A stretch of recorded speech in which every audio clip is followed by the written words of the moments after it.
गणेश चतुर्थी पर पूजा करने वाले और ईद के मौके पर सलाम करने वाले सलमान खान आखिर क्यों प्रयागराज महाकुंभ पहुंचे? अपनी आध्यात्मिकता और भक्ति के लिए मशहूर कुंभ मेला आखिर क्यों बॉलीवुड के ग्लैमर से जुड़ता चला जा रहा है? अपने स्वैग और स्टाइल के लिए मशहूर सलमान खान क्या वाकई महाकुंभ में साधु संतों और भक्तों के बीच नजर आए? क्या सलमान खान कुंभ मेले में अपनी नई फिल्म की शूटिंग के लिए आए थे, या फिर सैफ अली खान के ऊपर हुए हमले के बाद सलमान खान खुद की सुरक्षा की कामना करने के लिए महाकुंभ पहुंचे? आज की इस वीडियो में हम सभी सवालों के जवाब देने वाले हैं। बस एक पल के लिए भी वीडियो को स्किप मत करिएगा दोस्तों।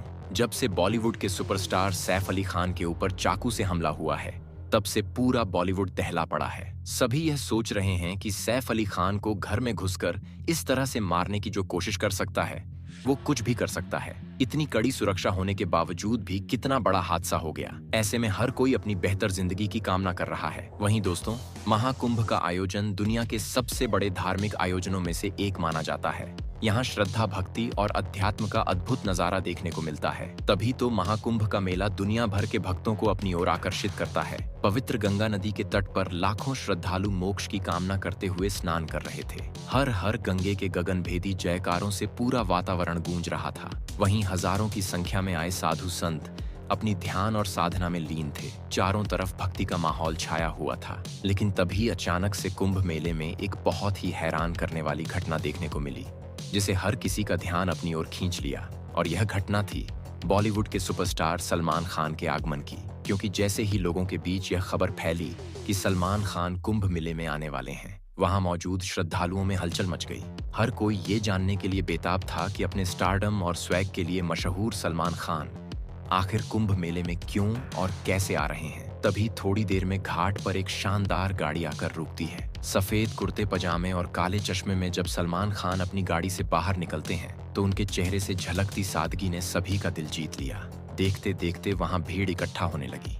हर कोई बस सलमान खान को एक झलक देखने के लिए बेताब था। साधु संत जो अब तक अपनी साधना में लीन थे, वो भी इस अप्रत्याशित घटना को देखकर हैरान हो गए। अब कुछ साधु तो इस बात से नाराज थे कि उनका ध्यान भंग हो गया। वहीं कुछ मुस्कुराते हुए सलमान खान का स्वागत करने लगे। पर सलमान खान ने अपनी सादगी दिखाते हुए सभी से हाथ जोड़कर माफी मांगी कि उनकी वजह से साधुओं की साधना में खलल आया है। उनके विनम्र स्वभाव ने हर किसी को प्रभावित किया। सलमान खान का आगमन कुंभ मेले के माहौल में एक अलग ही जोश और उत्साह लेकर आया। हालांकि पहले जो लोग गंगा स्नान के आयोजन में व्यस्त थे, अब उनका पूरा ध्यान सलमान खान पर चला गया था।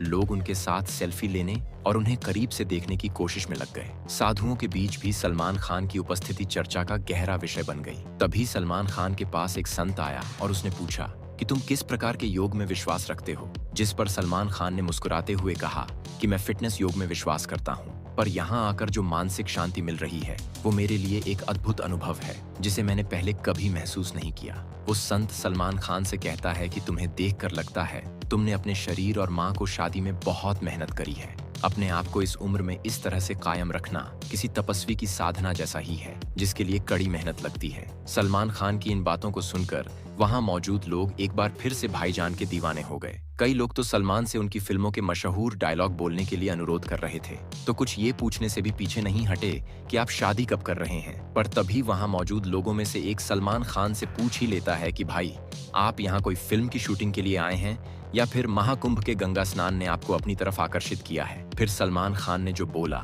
उसे सुन वो व्यक्ति चौंक गया। वो कहते हैं, गंगा स्नान करना हर किसी के नसीब में नहीं होता।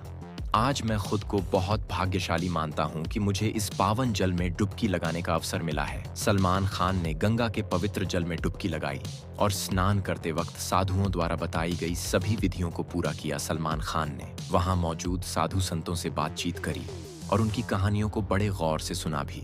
उनके उस विनम्र और श्रद्धापूर्ण व्यवहार ने वहां मौजूद सभी लोगों को गहराई से प्रभावित किया। जिसके बाद सलमान खान ने कहा कि यहाँ का माहौल बहुत ही शुद्ध और दिव्य है, जिसे शब्दों में बयां करना मुश्किल है। महाकुंभ का ये अनुभव जीवन भर के लिए मेरे जहन में उतर आया है। कई साधु संत सलमान खान की मौजूदगी से नाराज थे, तो कुछ इसे सकारात्मक पहल मान रहे थे।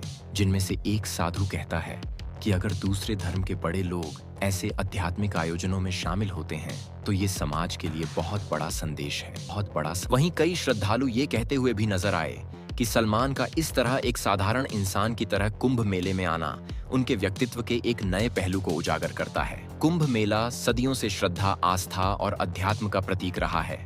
गंगा नदी के पवित्र तट पर लाखों श्रद्धालु मोक्ष की कामना करते हुए गंगा स्नान करते हैं और हर हर गंगे के जयकारों से वातावरण को भक्ति में बना देते हैं। साधु संत अपनी साधना में लीन रहते हैं, जिसकी वजह से चारों तरफ शांति और दिव्यता का माहौल होता है। लेकिन इस बार कुंभ मेले में सलमान खान की मौजूदगी ने एक अलग ही माहौल बना दिया था। गंगा स्नान करने के बाद सलमान पास के शिव मंदिर पहुंचे और वहां पर पूरी भक्ति के साथ शिवलिंग पर जल अर्पित करा। जैसे ही सलमान खान शिवलिंग पर जल डालते हैं, वहां मौजूद भक्तों ने हर हर महादेव के जयकारे लगाने शुरू कर दिए। यह दृश्य इतना ज्यादा अद्भुत था, मानो सलमान खान की मौजूदगी ने माहौल को और ज्यादा पवित्र बना दिया। पूजा के दौरान सलमान खान ने अपने मांग की शांति और आध्यात्मिकता के प्रति अपनी श्रद्धा व्यक्त करी और वो कहते हैं कि मुझे अंदाजा नहीं था कि यह सब करके मुझे इतनी शांति मिलेगी। यहाँ का माहौल इतना दिव्य और शांत है कि इस शब्दों में बयां कर पाना बहुत मुश्किल है। यह अनुभव अब मेरे जीवन का एक अनमोल हिस्सा बन चुका है। पूजा अर्चना करने के बाद सलमान खान ने घाट पर मौजूद साधुओं के साथ कुछ भक्तों से भी बात करी, जिसमें से कई लोगों ने उनसे उनके जीवन शैली, फिटनेस और फिल्मों के बारे में सवाल पूछे। क्योंकि सलमान खान वहां पर पूजा तो कर रहे थे, लेकिन काफी देर बीत जाने के बावजूद भी उन्होंने कुछ नहीं खाया था। वो बस अपने बॉडीगार्ड शेरा द्वारा दिए गए बोतल से पानी पी रहे थे।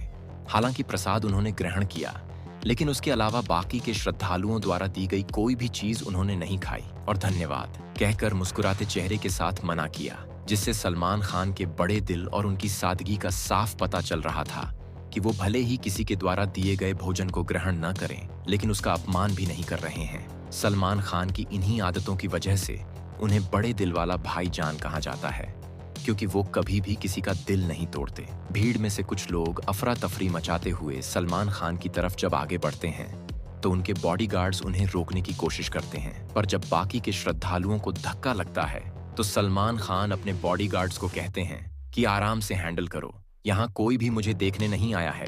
ये सब लोग गंगा स्नान के लिए आए हैं। वह तो मैं इनकी साधना में विघ्न बनकर आया और अब इनका ध्यान मुझ पर चला गया। किसी की भी यहाँ कोई गलती नहीं है। सलमान खान समझ रहे थे कि वो एक बड़े सुपरस्टार है, ऐसे में वो जहाँ जाएंगे लोगों की भीड़ वहाँ इकट्ठा होगी। इसलिए उन्होंने गंगा स्नान के लिए एक ऐसा वक्त चुना जब लोग बहुत कम होते हैं। पर फिर भी सलमान खान का नाम सुनकर कुंभ मेले के बाहर खड़े लोग भी अंदर आने लगे। इसके बाद भीड़ और ज्यादा बढ़ गई। मेले की सिक्योरिटी में लगी पुलिस ने सलमान खान से आग्रह किया कि अब आपको यहाँ से जाना होगा, क्योंकि भीड़ जैसे जैसे बढ़ेगी परेशानी शुरू हो जाएगी। सलमान खान को समझ में आ रहा था कि अब उनका यहाँ रुकना ठीक नहीं है, इसलिए सलमान खान ने वहाँ मौजूद लोगों और साधु संतों से हाथ जोड़कर विदा लिया और वापस अपनी कार की तरफ जाने लगे। जाते जाते एक युवक ने पूछा कि आपकी अगली फिल्म कब आ रही है? सलमान खान ने जवाब दिया, बहुत जल्द। और फिर वो अपनी कार में बैठकर रवाना हो गए। दोस्तों, सलमान खान तो चले गए थे, लेकिन वो अपने पीछे एक गहरी सोच छोड़ गए थे। वो सोच जिसके बारे में अभी तक किसी ने विचार नहीं किया। जहां बड़े बड़े फिल्मी सितारे अपनी फिल्मों को प्रमोट करने और पब्लिसिटी के लिए ऐसे आयोजनों में पहुंचते हैं, वहीं सलमान खान अपने भक्ति भाव से कुंभ मेले के लिए रवाना हुए थे। उनकी ये यात्रा सिर्फ एक स्टारडम की कहानी नहीं है, बल्कि यह दिखाती है कि भले ही इंसान कितना भी बड़ा क्यों न बन जाए, भक्ति और आध्यात्मिकता के सामने हर कोई नतमस्तक हो जाता है। और वैसे भी जिस तरह का माहौल बॉलीवुड में देखने को मिल रहा है, उसे देखकर तो यही लगता है कि बॉलीवुड पर संकट की घड़ी छा गई है, जिससे निकलने के लिए बॉलीवुड सितारों को अपनी सिक्योरिटी के साथ साथ भगवान पर विश्वास और आस्था भी बढ़ानी होगी।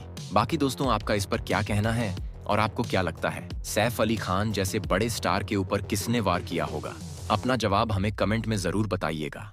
और इसी तरह की वीडियोस को देखते रहने के लिए चैनल को लाइक, शेयर और सब्सक्राइब करना ना भूलें। धन्यवाद।